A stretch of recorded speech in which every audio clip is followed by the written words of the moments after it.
Hello, and thanks for joining me for a discussion of Octavia Butler's parable novels.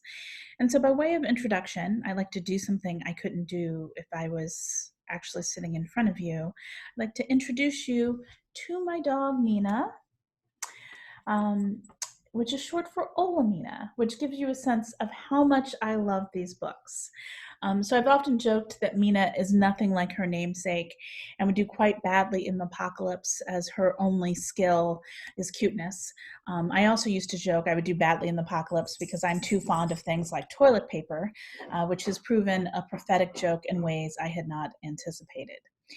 But I'm going to go ahead and share my screen with you. Alrighty. And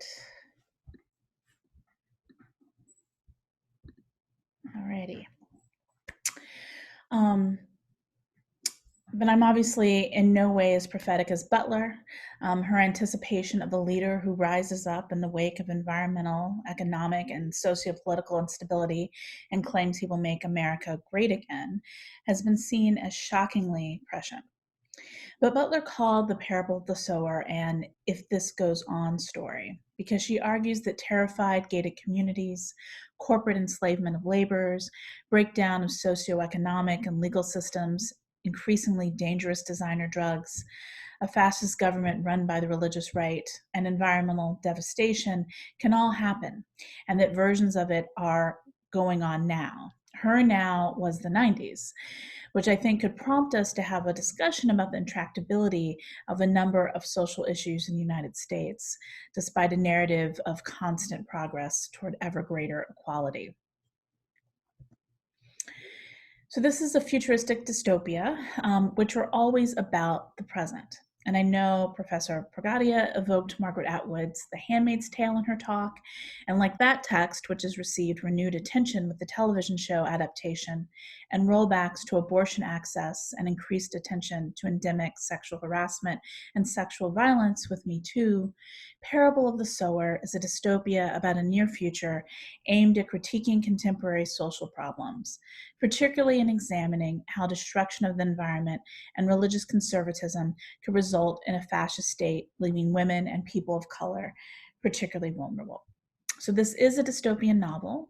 Dystopias have become increasingly popular forms of entertainment. Here are some various examples. Walking Dead, here I'm sort of blocking that here. The Hunger Games, obviously, as well as The Handmaid's Tale and the Parable books, but there are many examples, particularly this interesting growth in young adult novels. All right. So my thumbnail here. Historian Jill Lepore has described this as a golden age of dystopian fiction, but she's concerned about the kinds of dystopias we see now. Dystopia, she says, used to be a fiction of resistance. It's become a fiction of submission, the fiction of an untrusting, lonely, and sullen 21st century, the fiction of fake news and info wars, the fiction of helplessness and hopelessness. It cannot imagine a better future, and it doesn't ask anyone to bother to make one. It nurses grievances and indulges resentments. It doesn't call for courage. It finds that cowardice suffices. Its only admonition is despair more. It appeals to both the left and the right because, in the end, it requires so little by way of literary, political, or moral imagination, asking only that you enjoy the company of people whose fear of the future aligns comfortably with your own. Left or right, the radical pessimism of an unremitting dystopianism has itself contributed to the unraveling of the liberal state and the weakening of a commitment to political pluralism. A story about ruin can be beautiful. Wreckage is romantic, but a politics of ruin is doomed. So I think she's a bit harsh here. She's setting up a distinction between dystopian fiction she thought was perhaps more politically efficacious, aesthetically better in some way than the works produced now. Presumably, she'd see Butler's work as one of the good dystopias. I think the question of how we evaluate what these books are doing gets at the heart of questions we often have about fiction.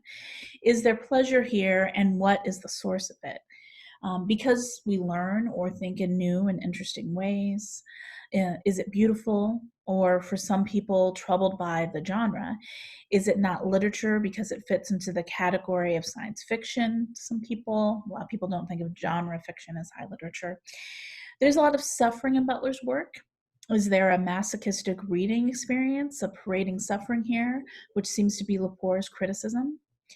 As many scholars have argued, there is nonetheless a core of the utopian in much of dystopian fiction. Sometimes it is a narrative of society lost. That's the case with H.G. Wells' concern in The Time Machine as a very famous example. He had a deep investment in eugenics, and part of what he was encountering as he was going through time is this deterioration of races. But other dystopias, like the Parable Book, don't imagine a lost past because of the problems that remain with this. And so it's very future focused. So while Lauren's family did come from better times that we never saw in Parable of the Sower, you don't have the sense that Butler is advocating going back to something exactly. It's very future focused.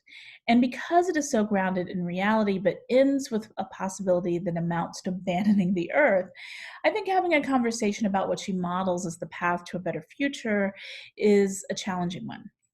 But I do think that she models something very concrete and real.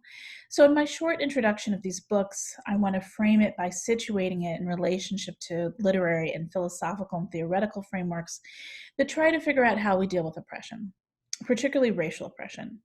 So, the first thing I want to talk about is the literary tradition of sentimentality.